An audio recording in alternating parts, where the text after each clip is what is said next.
Mais s'il n'y a pas d'interprétation, alors je m'adresse à Dieu. Voilà l'intercession. La prière. C'est une arme invincible. Alléluia. Amen. Alors, revenons sur notre thème. De quoi s'agit-il? Quel est le danger? Dans ce monde que nous voyons, dans lequel nous sommes, il y a des menaces sur la vie. Il y a plusieurs menaces. Mais le plus important, le plus dangereux, ce sont les menaces qui menacent ta vie. Parce qu'il y a deux catégories de personnes. Il y en a qui ont la vie de Christ en eux. Il y en a qui n'ont pas de vie. Deux catégories. Il y en a qui existent, mais à l'intérieur d'eux-mêmes, ils n'ont pas de vie. Ils sont morts vivants. Parce qu'ils n'ont pas Christ. Christ est la vie. Quand tu as Christ, tu as la vie. Quand tu n'as pas Christ, tu es mort. Allô? La Bible dit, à cause du péché, tous sont morts.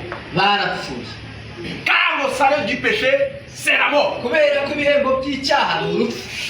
Mais le don de la grâce, c'est la vie éternelle en Christ. Si tu as Christ, tu as la vie. Mais si tu n'as pas Christ, tu es mort. Et ici maintenant, qu'est-ce qu'il faut? Il faut identifier les menaces. Il faut identifier leur nature. Il faut identifier leur source. Il faut évaluer ces menaces. Il faut voir comment ça s'approche de nous. Il faut voir comment ces menaces sont dangereuses.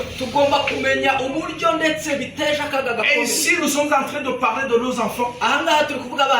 Qu'est-ce qui menace nos enfants?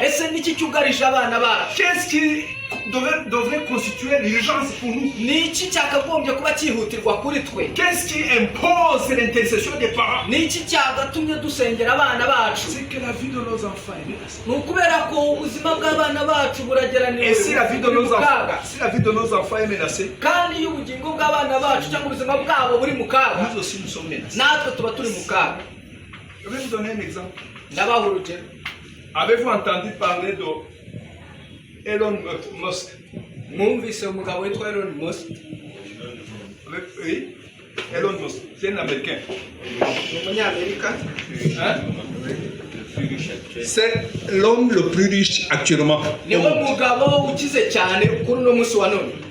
Et cet homme a eu l'ingéniosité de créer les robots qui sont pratiquement capables de faire tout. Avant, on utilisait les robots dans les entrepôts pour porter les charges qui sont lourdes. On les utilisait pour les travaux où les hommes ne pouvaient pas travailler. Maintenant, la technologie s'est améliorée. Où un robot peut remplacer un être humain dans tous les domaines. Il y a des robots qui travaillent à la cuisine, qui préparent la nourriture, qui lavent les assiettes. Il y a des robots qui s'occupent des travaux de bureau. Aujourd'hui, on produit les robots qui vont dans le champ pour cultiver. Il y a des robots qui récoltent de façon que la main d'œuvre humaine est en train de perdre sa valeur. Maintenant, ils sont allés plus loin encore. Ils ont dit nous pouvons trouver les robots qui vont jouer le rôle de maman, qui vont concevoir les enfants. et qui vont accoucher des bébés. Donc il suffit de prendre la sémence de l'homme, la sémence de la femme, on met ça ensemble dans les laboratoires et puis on met dans le ventre du robot. Et l'enfant va grandir là-bas comme si c'était dans le ventre maternel. Et ces robots, ils ont toute l'intelligence. Et même plus. Et puis quand l'enfant est né, c'est le robot qui s'occupe de ça. C'est le robot qui lui donne le sein. Parce qu'on compose le sein maternel, on compose le lait maternel. Et l'enfant va être produit par la machine. Grandir avec la machine.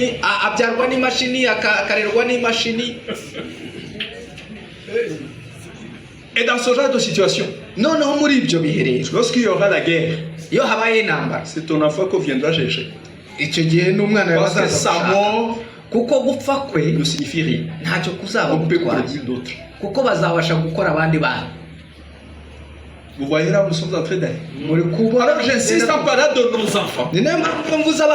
Parce que nous voyons ces choses en train de se développer. Je ne sais pas si c'était d'entre nous dans 30 ans, nous ne serons plus là. N'est-ce pas? Ou bien j'exagère. Est-ce que j'exagère? Dans 30 ans, certains d'entre nous, notre discours aura déjà cessé. Mais il y en a ici qui vont assister à ces choses.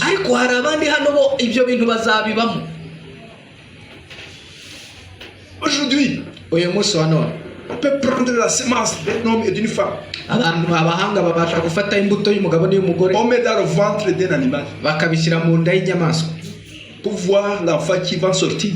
Et je vous assure, pendant que je parle, il y a des hommes qui ont été créés.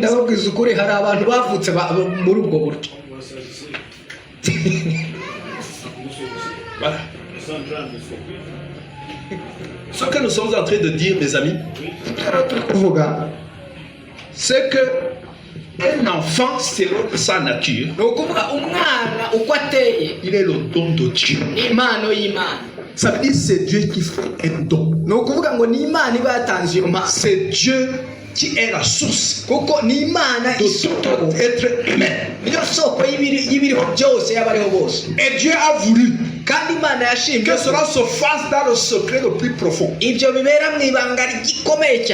il t'a créé comme homme, et il a créé ton épouse comme femme, avant même que vous puissiez vous connaître, Dieu avait le projet des enfants que vous aurez.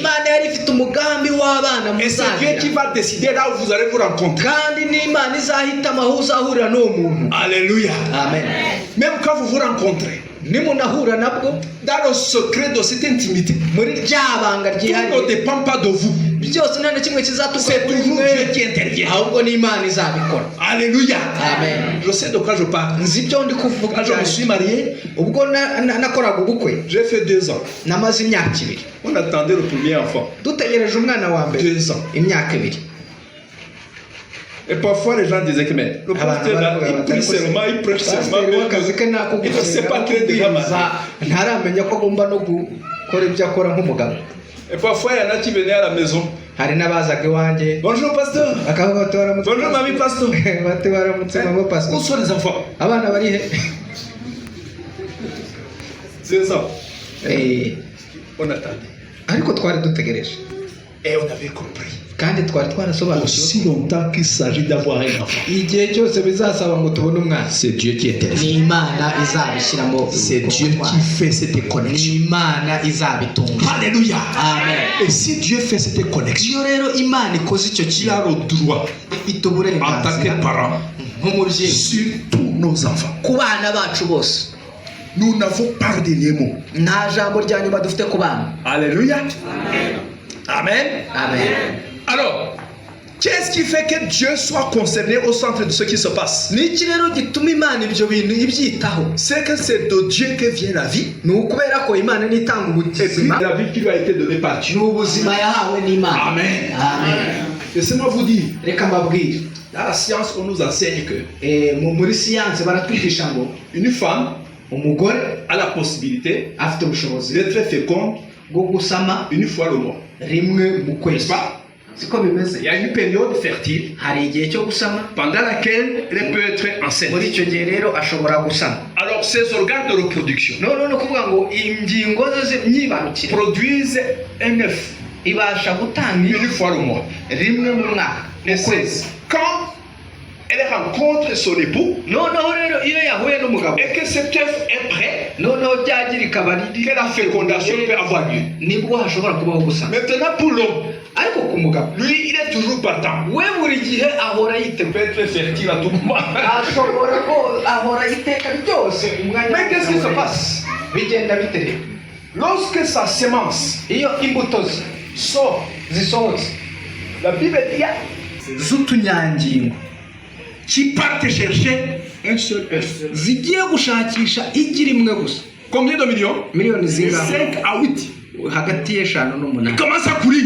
zikirukanka. Chaque buri yose œuf veut rencontrer l'autre. buri kanyangingo kose kajya gushaka Puis ça ryako. parcourt noneho muri uko kwirukanka les organes de reproduction de la femme. izi bikagera mu Quand ça arrive, barukiro y'umugore yagerayo c'est seulement un seul qui entre. ni imwe yonyine gusa Dès ibasha que, dès kwinjira. que cette cellule entre, noneho iyo yinjiye la porte se ferme. icyo gihe umuryango uhita wongera ukikira. Les autres 7 millions miliyoni zirindwi 900 quelque chose, ça meurt là. izo zose zigapfira aho ngaho.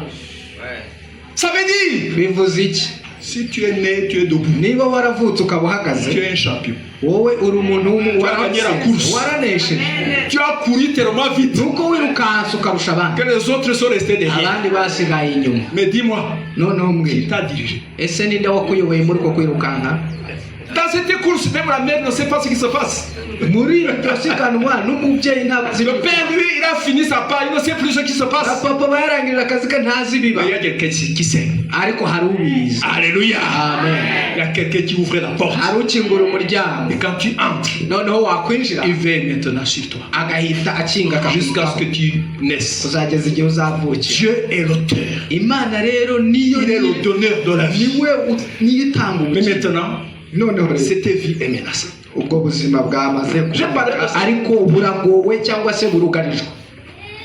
Cette vie est menacée. ubu buzima turugarijwe Parce qu'aujourd'hui, kuko n'umunsi wa none quand on voit des enfants, iyo turebye abana bon, les parents, je ne vais pas vous embarrasser, nta ababyeyi mu mais on peut se dire la vérité. ariko reka tuvugishe Il ukuri. y a certains enfants qui sont nés, mais les parents ne voulaient pas. hari abana bamwe bavutse ababyeyi batanabishaka. Hein?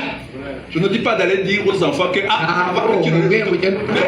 des enfants qui sont considérés par leurs parents comme s'ils étaient venus par accident. Il y a certaines femmes qui conçoivent. Et le mari dit, je n'ai pas les moyens. Mes conteneurs ne sont pas encore arrivés.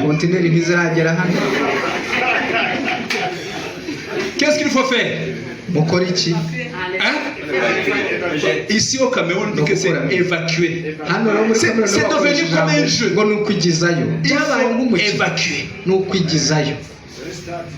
Il y a des médecins qui sont spécialisés dans ça. Quand une femme dit que la grossesse me dérange, je n'étais pas prêt pour la grossesse. Tu perds peut-être 20 000, 30 000, 50 000. Ça c'est le meurtre. Ça c'est le meurtre. Aujourd'hui, les poubelles des hôpitaux européens, même ici au Cameroun, parce que c'est la même science, sont remplis de bébés que les gens avortent tous les jours.